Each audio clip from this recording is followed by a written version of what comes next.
Iniciando a gravação do nosso estudo do livro A Gênese, nós estamos no capítulo 12, nós vamos falar sobre paraíso perdido.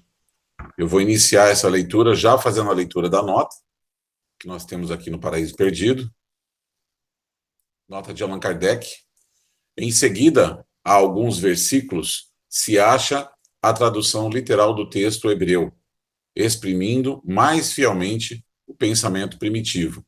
O sentido alegórico ressalta, assim, mais claramente.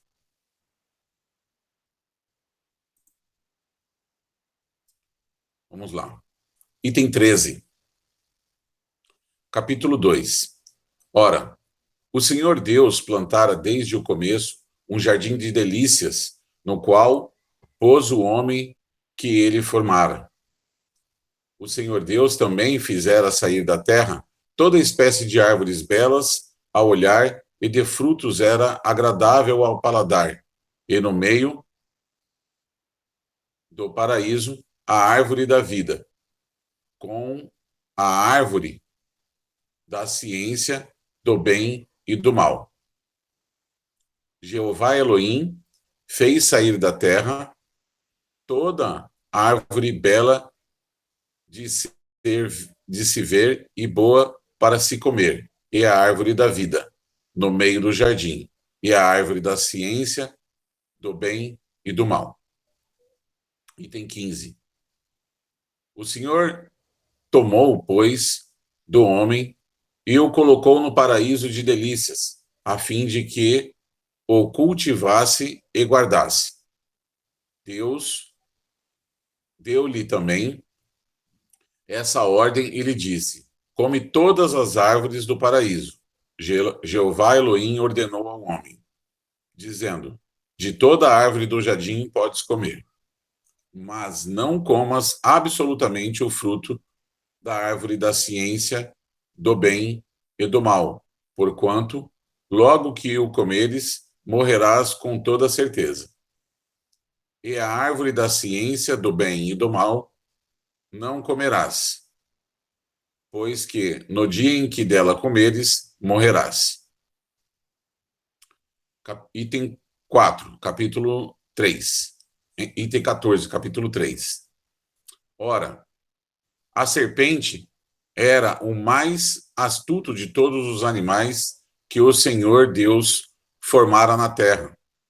E ela disse à mulher: por que não vos ordenou que não comesseis os frutos de todas as árvores do paraíso? E a serpente era a mais astuta de todos os animais terrestres que Jeová Elohim havia feito. Ela disse à mulher: Elohim terá dito: não comereis de nenhuma árvore do jardim? E a mulher respondeu: comemos dos frutos de todas as árvores que estão no paraíso. Disse a mulher à serpente: podemos comer do fruto das árvores do jardim. Mas, quanto ao fruto da árvore que está no meio do paraíso, Deus nos ordenou que não comêssemos dele e que não lhe tocássemos, para que não corramos o perigo de morrer. A serpente replicou à mulher: certamente não morrereis. Mas é que Deus sabe que, tão logo houverdes comido desse fruto, vossos olhos se abrirão e serei como os deuses, conhecendo o bem e o mal. A mulher considerou, então, que o fruto daquela árvore era bom de comer, que era belo e agradável à vista. E tomando dele, o comeu e deu ao seu marido, que também comeu. A mulher viu que a árvore era boa como alimento e que era desejável a árvore para compreender, e tomou de seu fruto e etc. E como ouvissem a voz do Senhor Deus, que passeava à tarde pelo jardim, quando sopra. Não consigo ler aqui. Consegue ler aí, meu pai? Um vento brando.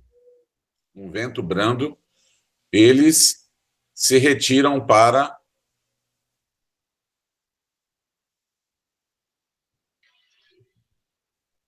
para o meio das árvores do paraíso, a fim de se ocultarem diante da sua face.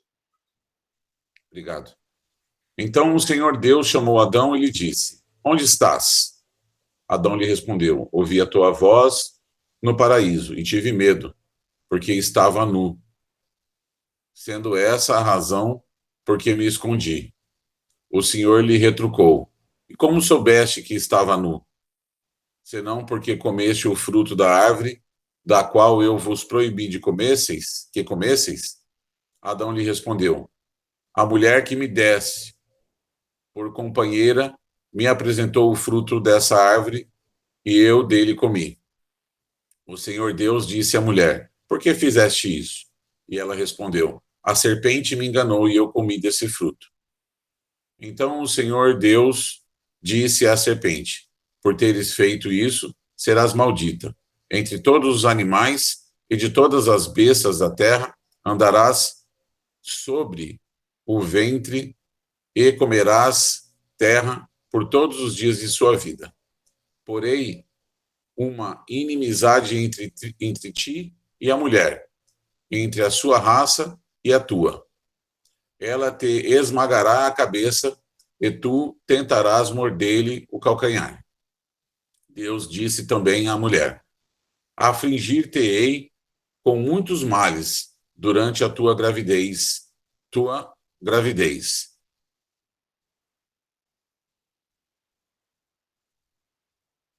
Pode ler aí para mim, meu pai?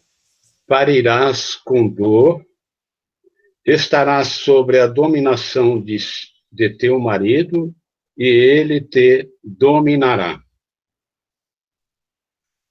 Disse em seguida a Adão: Por haveres escutado a voz de tua mulher e teres comido do fruto da árvore de que te proibi de que comesse, a terra te será maldita por causa do que fizeste, e só com muito trabalho tirarás dela com que te alimentes durante toda a vida. Ela te produzirá espinhos e sarças, e te alimentarás com erva da terra, e comerás o teu pão com o suor do teu rosto, até que voltes à terra de onde foste tirado, porque és pó, e em pó te tornarás. E Adão deu à sua mulher o nome de Eva, que significa vida, porque ela era a mãe de todos os viventes. O Senhor Deus também fez para Adão e sua mulher vestidura de peles com que os cobriu, e disse: Eis aí, Adão, feito um de nós, sabendo o bem e o mal. Impeçamos, pois, agora que ele deite mão à árvore da vida, que também tome do seu fruto e que, comendo desse fruto, viva eternamente. Jeová Elohim disse: Eis aí o homem foi como um de nós para o conhecimento do bem e do mal. Agora ele pode estender a mão e tomar a árvore da vida. Comerá dele e viverá eternamente. O Senhor Deus o fez sair do jardim de delícias, a fim de que fosse trabalhar no cultivo da terra, de onde ele fora tirado. E tendo-o expulsado, colocou querubins diante do jardim de delícias, os quais faziam luzir uma espada de fogo, para guardarem o caminho que levava à árvore da vida. Vou fazer a leitura desse item 144. Nota de Allan Kardec, do hebreu, querube, lavrar, anjos do segundo coro da primeira hierarquia, que eram representados com 4 asas, 4 faces e patas de boi. Os querubins. Vamos ao texto agora de esclarecimento, né? Item 15. Sob uma imagem pueril e às vezes ridícula, se nos ativermos à forma, A alegoria oculta frequentemente grandes verdades. À primeira vista, haverá fábula mais absurda do que a de Saturno. O deus que devorava pedras, tomando-as por seus filhos. Entretanto, quanta filosofia e quanta verdade nessa figura, se lhe buscarmos o sentido moral. Saturno é a personificação do tempo. Como todas as coisas são obra do tempo, ele é o pai de tudo, de tudo que existe. Mas também tudo se destrói com o tempo. Saturno, a devorar pedras, é o símbolo da destruição pelo tempo dos mais duros corpos. Seus filhos, visto que se formaram com o tempo,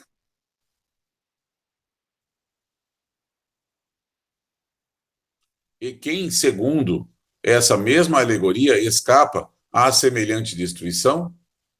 Somente Júpiter, símbolo da inteligência superior, do princípio espiritual, que é indestrutível. É mesmo tão natural essa imagem que na linguagem moderna, sem alusão à fábula antiga, se diz de uma coisa que, afinal, se deteriorou, ter sido devorada pelo tempo, carcomida, devastada pelo tempo. Toda a mitologia pagã, aliás, não é mais, na realidade, do que um vasto quadro alegórico das diversas faces, boas e más, da humanidade.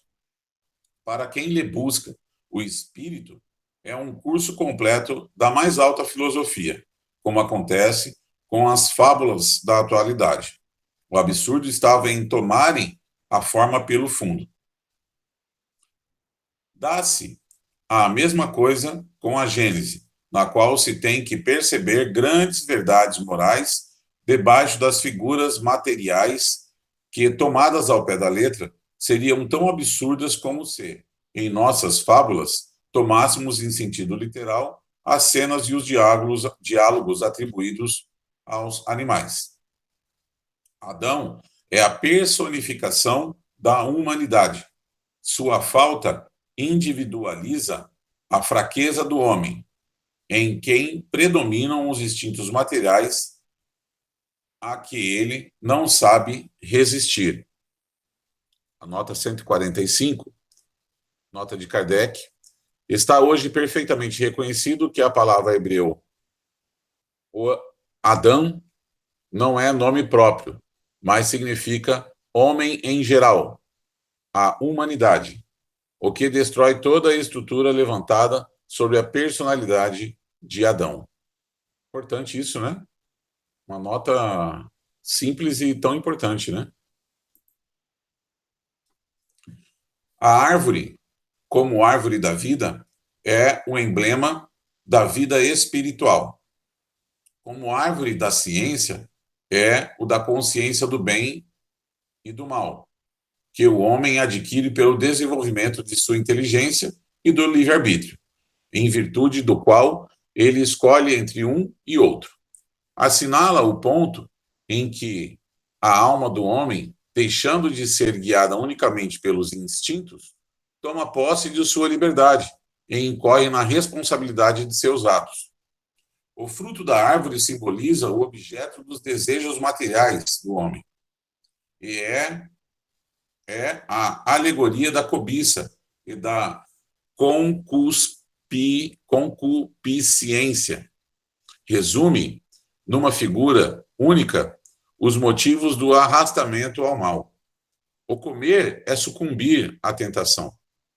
A árvore se ergue no meio do jardim de delícias para mostrar que a sedução está no seio mesmo dos prazeres e para lembrar que, se o homem der preponderância aos gozos materiais, perder-se-á à terra e se afastará do seu destino espiritual. Item 146, nota de Allan Kardec. Em nenhum texto o fruto é especializado na maçã, palavra que só se encontra em versões infantis. O termo do texto hebreu é pert, que tem a mesma acepção que em francês, sem determinação de espécie, e pode ser tomado em sentido material, moral, alegórico, em sentido próprio e figurado. Para os tem várias acepções, cada um a entende como quer, contanto que a interpretação não seja contrária à gramática. O termo pert foi traduzido em latim por malum, que se aplica tanto à maçã como a qualquer outra espécie de fruto. Deriva do grego melon, particípio do verbo melo, interessar, cuidar, atrair.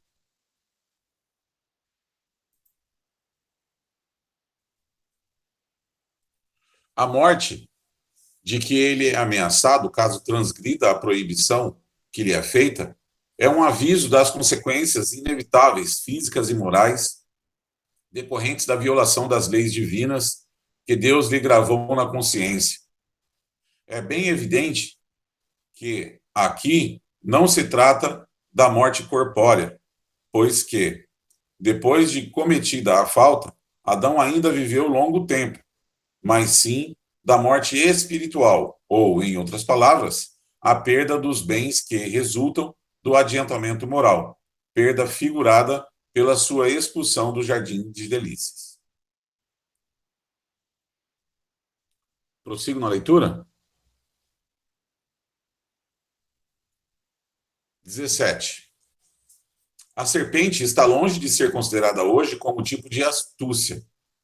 Ela entra aqui mais pela sua forma do que pelo seu caráter, como alusão à perfídia dos maus conselhos, que se insinuam como a serpente e da qual, por essa razão, muitas vezes o homem nem desconfia. Aliás, se a serpente, por haver enganado a mulher, é que foi condenada a rastejar, dever-se-á deduzir que antes esse animal tinha pernas, mas, neste caso, já não era serpente.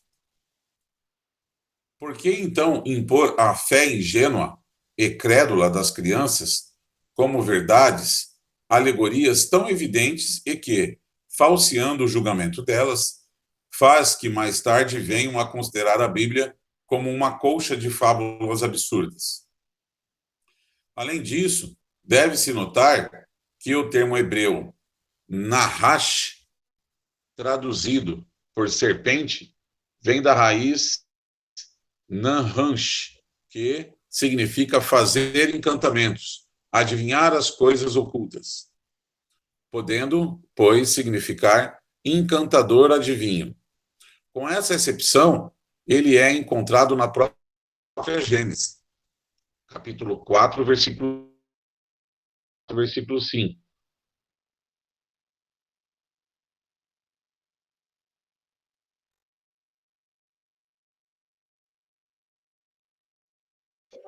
Você está sem som, A propósito da taça que José mandou esconder.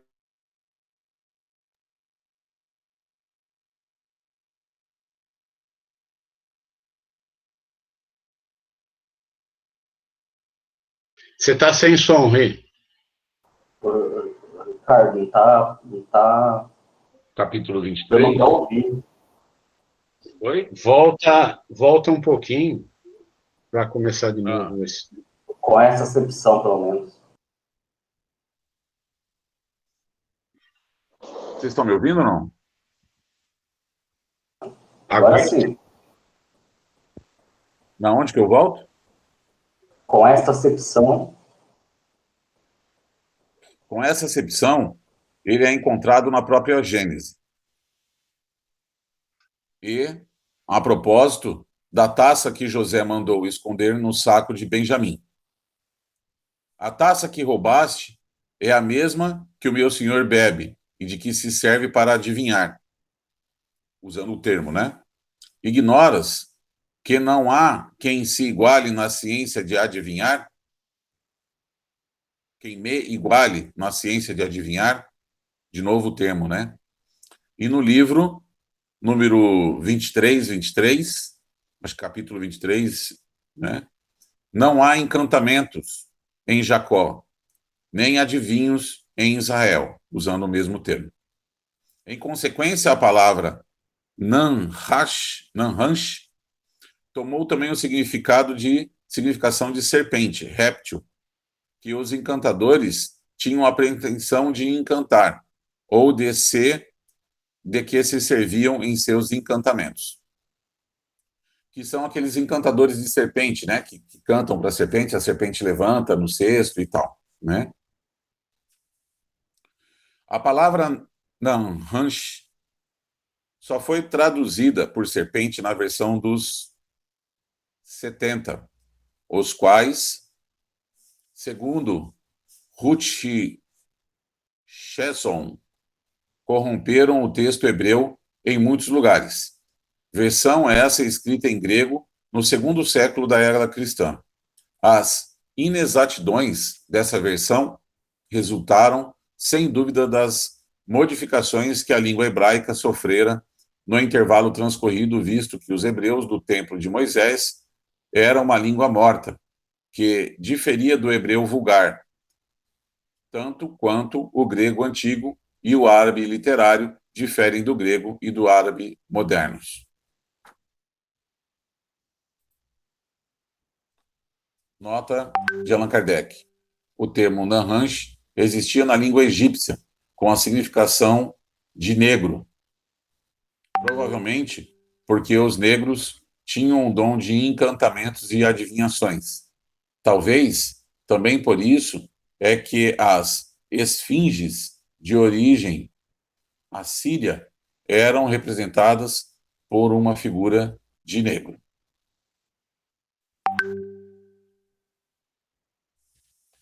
É, pois, provável que Moisés tenha apresentado como sedutor da mulher o desejo indiscreto de conhecer as coisas ocultas, suscitado pelo espírito da adivinhação, o que concorda com o sentido primitivo da palavra Nanhansh, adivinhar, e, por outro lado, com estas palavras. Deus sabe que, logo que houverdes comido desse fruto, vossos olhos se abrirão e sereis como deuses. Ela, a mulher, viu que era cobiçável a árvore para compreender, e tomou do seu fruto. Não se deve esquecer que Moisés queria proscrever de entre os hebreus a arte da adivinhação praticada pelos egípcios. Tanto é que proibiu os primeiros a interrogar os mortos e o espírito Pitom. O Céu e o Inferno, primeira parte, capítulo 11. A passagem que diz: o Senhor passeava pelo jardim à tarde, quando se levanta vento brando, é uma imagem ingênua e um tempo pueril, que a crítica não deixou de assinalar, mas nada tem que surpreenda, se nos reportarmos a ideia que os hebreus dos tempos primitivos faziam da divindade. Para aquelas inteligências limitadas, incapazes de compreender abstrações, Deus havia de ter uma forma concreta, e eles referiam tudo à humanidade como o único ponto que conhecia. Por isso, Moisés lhe falava como as crianças, por meio de imagens sensíveis. No caso de que se trata, era a personificação da potência soberana, como os pagãos personificavam em figuras alegóricas as virtudes, os vícios e as ideias abstratas. Mais tarde, os homens despojaram da forma a ideia, do mesmo modo que a criança torna adulta. Procura o sentido moral dos contos com que foi acalentada. Deve-se, portanto, considerar essa passagem como uma alegoria, figurando a divindade a vigiar em pessoa os objetos de sua criação. O grande rabino Vogue a traduziu assim: eles ouviram a voz do eterno Deus, percorrendo o jardim do lado de onde vem o dia.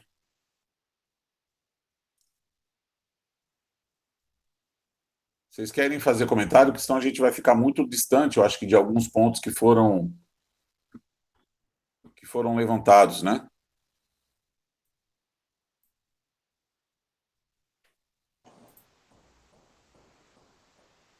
Essa parte, bem, fascinado pelo livro, né? Super interessante, né? Essa parte aí fala da árvore da vida e árvore do conhecimento, né? Da ciência do conhecimento, do bem e do mal, é isso, né? Tenho a impressão de que trata assim, olha, Deus fez toda essa parte aqui para você viver bem, tranquilo, sem conhecimento do bem e do mal. É um viver em ignorância ou um viver feliz, né? Mas com a árvore do conhecimento, né? A gente vê até quem é um obsessor aí na história, né? Tem a serpente, né? É quando você perde a inocência e começa a distinguir o que é bem e o que é mal. Antes a gente nem tinha conhecimento do que é o bem e o que é o mal. A hora que você começa a distinguir o bem e o mal, infelizmente nessa parte aqui, digamos, encarnado, a expulsão do paraíso, né? A gente cede muito fácil às tentativas de fazer o mal, ao menos de não fazer o bem. Vem os influenciadores, como a serpente, né? E parece ser muito mais prazeroso, é atrativo. A árvore da vida, ela fica situada junto com a árvore do conhecimento. Alguns ainda falam assim de se não é a mesma árvore, falam das folhas, é para a vida eterna, o fruto não. Mas, para mim, parece ser assim, que elas estão no mesmo local, dentro de nós. E com esse conhecimento do bem e do mal, a gente, às vezes, ao invés de escolher a árvore da vida eterna, a gente opta pelo conhecimento do bem e do mal e da ciência, no sentido de que escolheremos a pior parte, por ser mais fácil, mais prazeroso, talvez, né? A árvore da vida exige muito compromisso ali, né? E então a gente acaba perdendo, batalhando, mas perdendo para nossas atitudes ruins. O conhecimento do mal acaba levando a gente para um lado ruim. Outro aspecto, ter um conhecimento mais próprio do bem e do mal é o que pode, dentro da gente, fazer a gente seguir o bem. Né? A dificuldade fica na opção entre a árvore da vida, os frutos do bem, também da outra árvore, e, o alegoricamente falando ali, né, os frutos do mal, que é o que neste planeta, aparentemente, estamos todos enfrentando, porque a gente capricha em não fazer o bem, viu? Então, por enquanto é isso. Estou em processo aqui de pensar mais sobre o texto, beleza? Vou prolongar aí. Eu queria fazer o comentário aqui, principalmente sobre as duas notas, que eu acho que são muito esclarecedoras, né? E fazendo um link com o texto passado que a gente leu, com o texto anterior que a gente leu, onde ele diz, a gente primeiro voltando, né? Ele diz para nós assim, né? Para quem estava num lugar mais adiantado, num lugar onde esse lugar era o paraíso, né? Nós estávamos num outro planeta, numa condição muito superior a que nós estávamos, enfim, a quem cai, né? A quem quem perde esse paraíso, né, por escolhas que nós fizemos. Ao mesmo tempo, isso não pode ser tomado como um castigo. Eu entendo que, uma vez que toda a humanidade, né, que todos os espíritos caminham no sentido de evolução, e que em algum momento nós transitaremos pela condição humana, que é a nossa condição talvez final, mas depois dessa condição humana teremos várias possibilidades de evolução, de crescimento, é inevitável que a gente passe por isso. No meu entendimento ali, essa transição de um estado instintivo, onde nós tínhamos tudo e não precisávamos nos preocupar com nada, onde nós não tomávamos decisões e nós simplesmente vivíamos de acordo com os nossos instintos, é a condição do paraíso. Você não vê nenhum animal preocupado com o futuro, preocupado com o bem ou com o mal, o que é certo, o que é errado. O animal, ele simplesmente vive na abundância daquilo que o cerca. Ele não tem preocupação, não tem dor de cabeça, né? Não está preocupado com isso. Ele vive como se estivesse no paraíso. Só que em algum momento a gente chega a essa condição evolutiva em que a gente precisa tomar decisões. E aí a tomada de decisão, ela coloca em nós a responsabilidade sobre tudo aquilo que fazemos. E a partir desse momento, tomando consciência de si próprio, comendo da árvore dessa vida, né, que nós passamos a ter autonomia sobre aquilo que, para onde vamos, e nós passamos a conhecer todas as coisas. Deus continua existindo dentro de nós, né, como árvore da vida, como aquilo que nos alimenta, mas agora nós teremos, por nossas escolhas, de cada fruto que nós coubermos, né, que a gente plantar, nós teremos consequências. Então, e veja que ele não especifica na nota ali, ele diz, olha, o termo não fala em maçã. Maçã aconteceu na tradução para o latim, quando foi traduzido para o latim, né? Então aí ficou essa história da maçã. Então nunca foi maçã, foi qualquer fruto. Você escolhe qual é o fruto que você quer comer. E se você comer do fruto ruim, ou seja, se você colocar a semente ruim no chão, você vai ter que comer o fruto ruim, você vai ter consequências. Se você escolher o fruto ruim, quando você morder ele, vai ser amargo, vai amarrar a boca, né? Pega uma banana verde, banana é boa, mas pega uma banana verde e come, né? Pega um caqui verde é bom, né? Amarra toda a boca. Não é prazeroso, né? Não é uma coisa boa.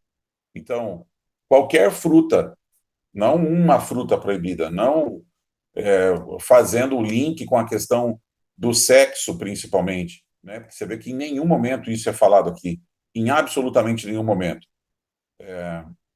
Então, Deus teria feito uma coisa errada, né? Tendo colocado essas condições, e como é que a gente procriaria, como é que teria toda a população da Terra se não houvesse isso. Então, desmistificar isso, né? Então, acho que esse é um primeiro ponto. O segundo ponto reforça um texto que a gente leu há mais tempo atrás, né, algumas aulas para trás, quando a gente falou, e até não sei porque Kardec não teve a ideia de colocar isso lá atrás, né? Quando a gente falou que Adão não era uma única pessoa, mas que uma condição, né, uma raça adâmica. E aí, quando ele vem trazer para nós essa nota aqui que eu achei extraordinária, né? Quando ele fala aqui que está hoje perfeitamente reconhecido que a palavra hebreia Adão não é um nome próprio, mas significa o homem em geral, a humanidade. Gente, isso é extraordinário, né? Isso por si, essa frase por si só explica tudo. Acabou, né, a discussão. Se foi um homem, né, ou se foi uma raça, se foi na verdade, uma representação, né? Então, eu achei muito rico, a leitura do texto. Tem mais algum comentário? Eu gostaria de fazer um comentário, só desculpa eu conversar aqui no fundo, tá? Eu queria fazer um comentário sobre, tem a teoria do cérebro reptiliano, né? Eu fazendo uma analogia, serpente e tal, e a gente sabe que no princípio, quando estava sendo aperfeiçoado o corpo humano, nós partimos do princípio desse cérebro, né? Então, na obra O Cérebro Trino em Evolução, pelo neurocientista Paul McLaren, 1990, né? Ele traz essas elucidações de como que funciona o cérebro reptiliano. E aqui eu vou dizer uma parte que eu separei do livro aqui. Apesar de termos evoluído bastante em termos de cooperação, o cérebro reptiliano define as regras da sobrevivência. É um ser enigmático e racional de dimensões primitivas, predominantemente no comportamento humano. Então a gente traz essa analogia do texto numa parte mais primitiva e mais simples, né? Até o desenvolvimento do cérebro humano com as outras partes. Se for pensar na parte de como foi construído o corpo humano, é dispensar o porquê dessa analogia, né? E de toda a parte da elaboração do texto. Ô, Ricardo, uma atenção também, assim, uma parte que fala de Saturno, de Cronos, né, dependendo da raiz, né, mas ele coloca como o Cronos, né, o Saturno, devorando as pedras como seus filhos, né. O Cronos, na verdade, ele fala diretamente que engolia seus filhos. Aqui, para mim, colocou uma alegoria assim, para falar sobre o tempo que a gente precisa para digerir, para extinguir, para acabar com o que a gente aprendeu de errado nas outras vidas, né? A gente está submetido ao tempo, apesar do infinito da alma, estamos submetidos ao aprendizado do tempo. Então, quando ele coloca essa parte de Saturno, de Cronos aí, me lembrou de que a gente precisa do tempo para o amadurecimento espiritual. Né? Porque a gente começa uma hora a perceber o que a gente estava fazendo de errado. Até no final do ponto 18 ali, né? Eu achei muito interessante a forma, a alegoria também que ele colocou, que o Volks eles ouviram a voz do Eterno Deus percorrendo o jardim do lado do dia, de onde vem o dia. No sentido de que, na época, era luz e trevas, né? De onde vem o dia é o esclarecimento, né?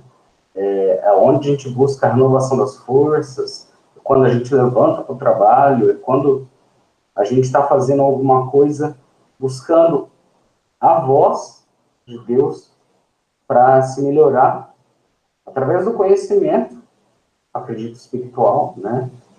E tentar, com o tempo, apagar aquilo que a gente fez de errado depois que tivemos consciência do bem e do mal.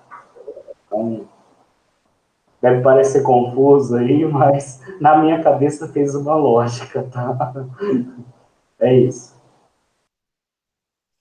Tem um último ponto aqui, que eu também queria trazer em relação da cobra, porque, assim, qual é o maior pecado que nós podemos cometer no estudo, num estudo como esse aqui, né?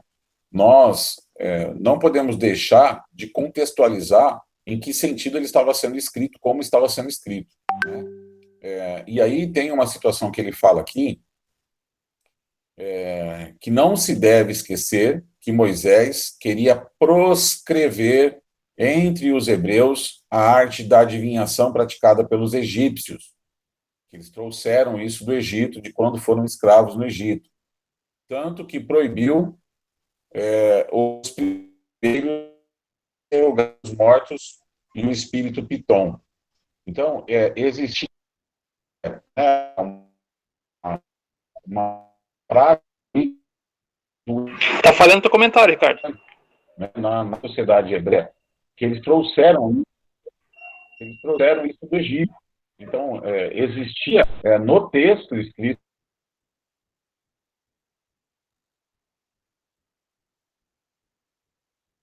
Tá sem Tá som. dando para ouvir.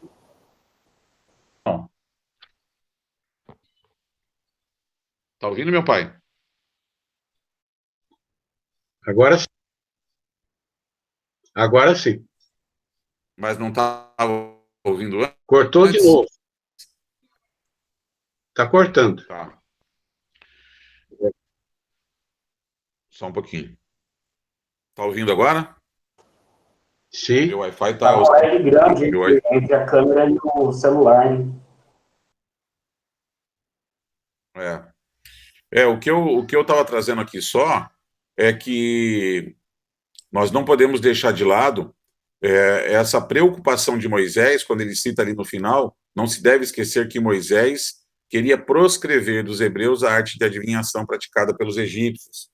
E antes disso ele fala, né, da questão do encantamento das serpentes, que eles trouxeram isso da época que foram escravos no Egito, e que isso está impresso na obra, né? Isso, a partir do momento que traz esse esclarecimento aqui contextual da época, né, do cenário que Moisés vivia, a gente não pode deixar isso passar batido, né? Nessa situação de colocar a culpa na serpente, né? Para que justamente queria que parasse esses encantamentos. Pode comentar, Cláudio. É uma opinião pessoal, né, do Moisés, né? Isso gera um preconceito, né? Já era como o ser humano já vinha produzindo a sua vontade com as suas intenções, né? Então nós temos que ter esse filtro, né? Não julgar plenamente, como ele está fazendo com os egípcios, né? E hoje sabemos que essa arte da adivinhação, pelo menos para quem está mais ligado a isso, é a radiestesia, que era utilizada na França, que foi posteriormente na França, na Oceania, na China, principalmente, para localizar minas de carvão e tudo mais, né? Então, são ciências, né? São ciências que eram mal compreendidas na época.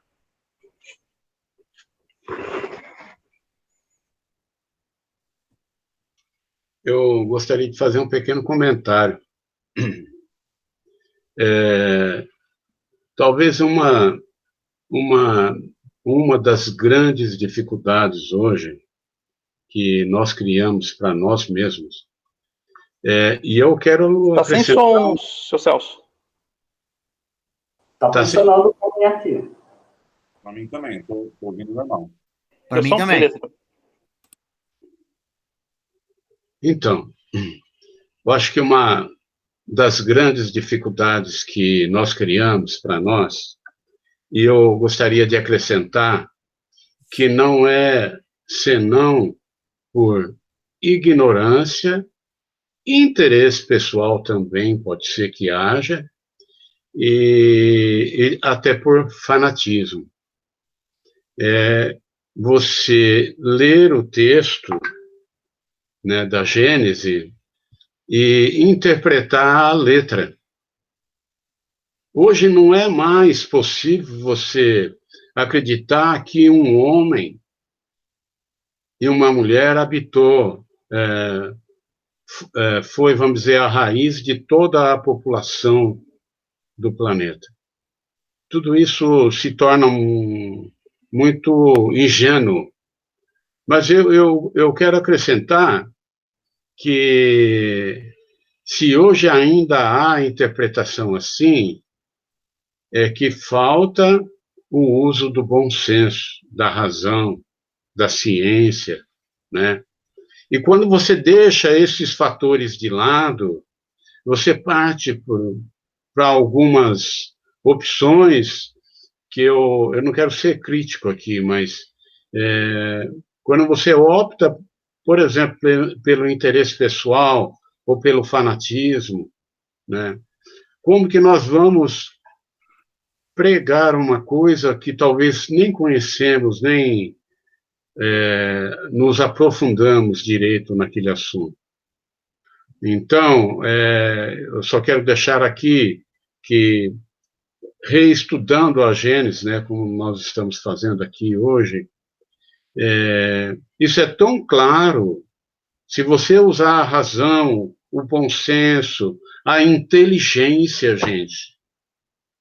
Se nós usarmos hoje a inteligência, a interpretação do texto usando o bom senso não tem mais como ficar naquela interpretação antiga, né? Sem crítica a ninguém, a nenhuma agremiação religiosa.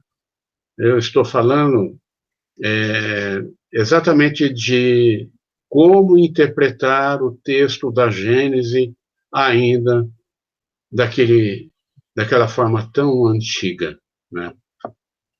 Hoje é inconcebível isso. É uma questão pessoal minha, né? É isso aí.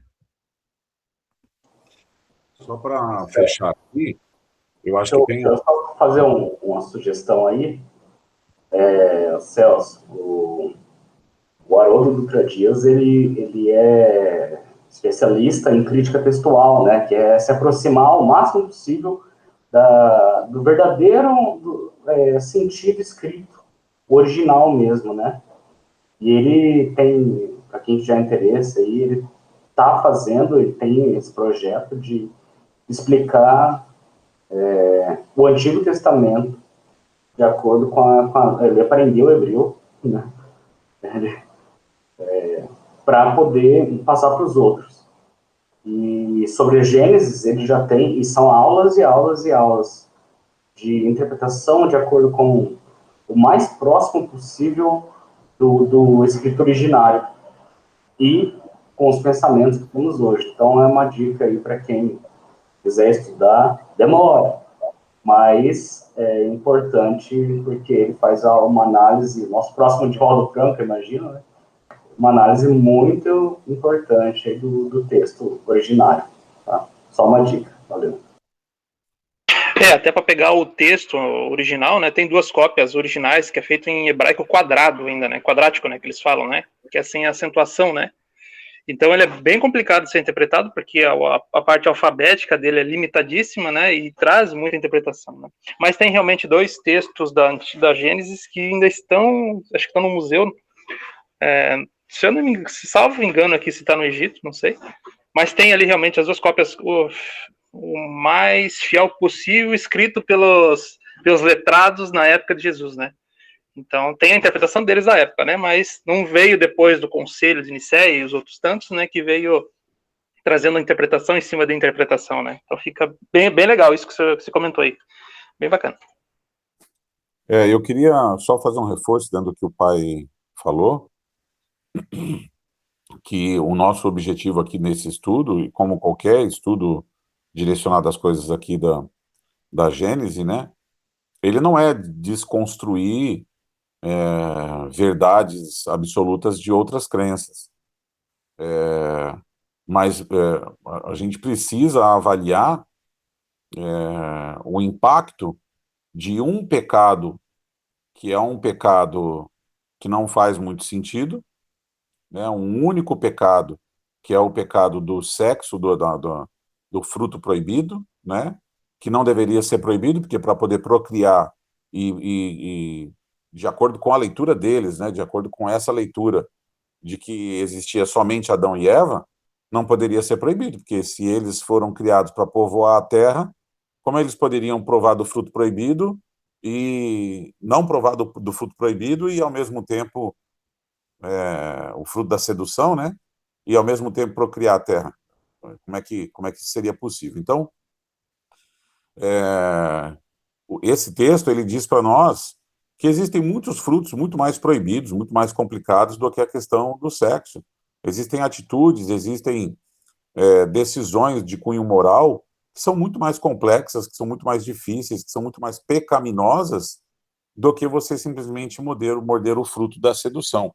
E a gente vai estudar isso no nosso próximo encontro, quando ele começa ali dizendo o seguinte, ó, se a falta de Adão constituiu literalmente em ter comido um fruto, ela não poderia, de modo algum, pela sua natureza quase pueril, justificar o rigor com que foi punido. Não se poderia tampouco admitir racionalmente que o fato seja qual geralmente o supõe. De outro modo, Deus, ao considerar irremissível o fato, teria condenado a sua própria obra. Né? Então, como assim? Né? Se ele colocou todas essas condições, se ele colocou Adão e Eva naquela posição, se ele colocou aquela tentação na frente deles, então a responsabilidade não é deles, a responsabilidade é de Deus, né? Mesmo sabendo que eles eram fracos, né? Ingênuos. Fracos, ingênuos. E se não havia a maldade no coração deles, porque eles eram ingênuos e eram puros, não constituía pecado, né? É como uma criança, pegar um exemplo esdrúxulo aqui contra tantos meus, né? É como uma criança, sei lá, de 5 aninhos de idade, brincando com uma arma de fogo carregada, que não faz ideia do que aquilo significa, e ela puxa um gatilho porque ela puxa um gatilho, porque ela não faz ideia do que ela está fazendo. E aí ela acerta alguém e a culpa é dela. Nós vamos prender e vamos culpar e vamos... Como assim? Né? Então, se nós temos essa condição de avaliação, nós precisamos olhar melhor o texto. E aí sim, isso em nada diminui ou destrói todo o objetivo do texto de Moisés, que era realmente colocar para toda a humanidade o seguinte: olha, nós somos responsáveis, nós temos consequências, existem frutos que não devem ser comidos, existem atitudes e decisões que não devem ser tomadas, que são ruins, que fazem o mal e que trarão responsabilidades ruins para vocês. Não façam as coisas ruins, não façam o mal, porque ele dará frutos amargos, né? Então é muito mais nesse sentido de moralidade, acredito eu. Eu concordo com essa tua visão, Ricardo, porque analisando da forma como foi passada essa tradução, né, dá para realmente só triangular as informações que era a problemática que a pessoa que fez a tradução estava vivendo na época. Mas na sua tradução original, realmente devia estar falando de um pecado muito mais amplo e aberto, né, do que focar exatamente nesse ponto, né? Então, faz muito sentido isso. E ele fala ali da tradução, né? Nunca foi maçã, não existiu maçã. Maçã foi um sentido literário que foi apresentado para crianças na época, que foi traduzido para o latim e foi colocado nesse termo, mas que no próprio latim significa outras coisas também, né? Então, significa, por exemplo, cuidado. É preciso olhar para isso, né? É preciso ter cuidado, né? Então é isso. Mais algum comentário para a gente poder encerrar?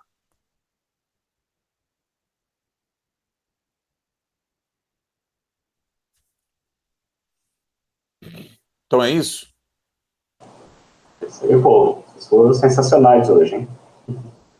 Obrigado, gente, pela presença de todos. Até o nosso próximo encontro, naquele novo horário desafiador. Beleza. Vai ser com um cafezinho passado na hora. Beijo para todos aí. Abraço. Grande abraço, pessoal.